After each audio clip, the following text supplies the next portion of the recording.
Alright guys, so first we're going to start out on FL Studio. We're going to go up and change the BPM. This is just beats per minute to about 74.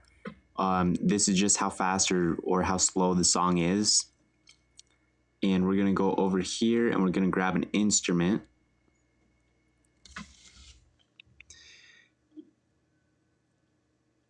And essentially what the BPMs are is it's a beat per minute.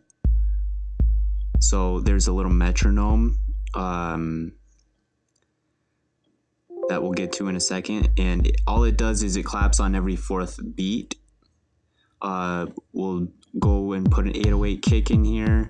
We're just going to replace the basic sounds that FL Studio, when you open a new project, they have a clap, hat, snare, kick, and we're just going to replace those because those are pretty generic. And let's just find a good sound. Now our drum beat is just going to be a basic kind of rhythm, and I'll show you this in a second.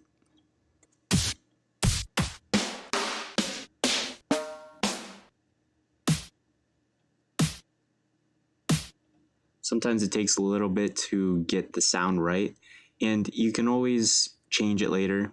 All you have to do is go over here, click and drag one of these sound effects. Just click and drag and hover it over there, just like that.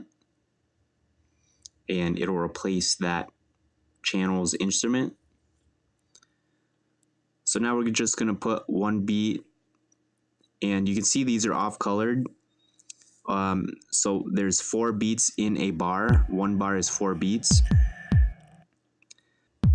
Yeah, so that's going to be the basic kick pattern. And you could just play around with these different sounds. And what we're doing is we're basically layering different drum sounds and patterns to make a rhythm.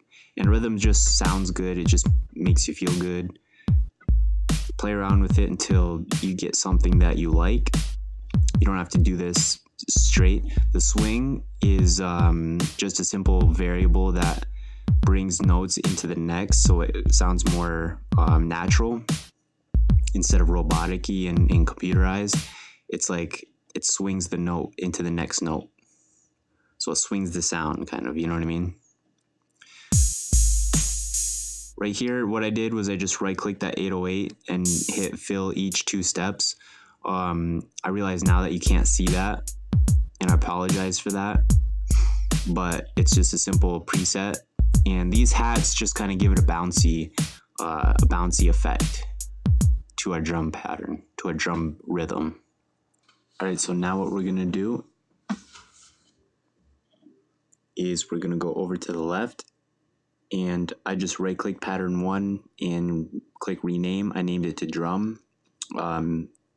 I still apologize, you can't see my right clicks, but if you hold control and right click and drag, it'll zoom into the section you want.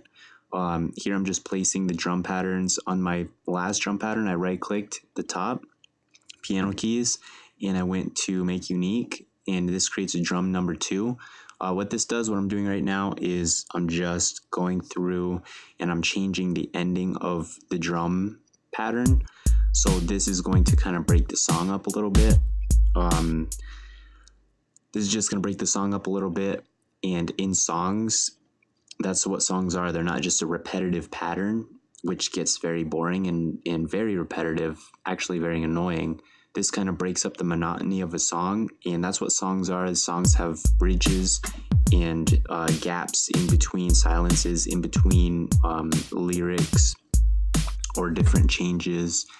And this just kind of like helps with the whole flow of the song.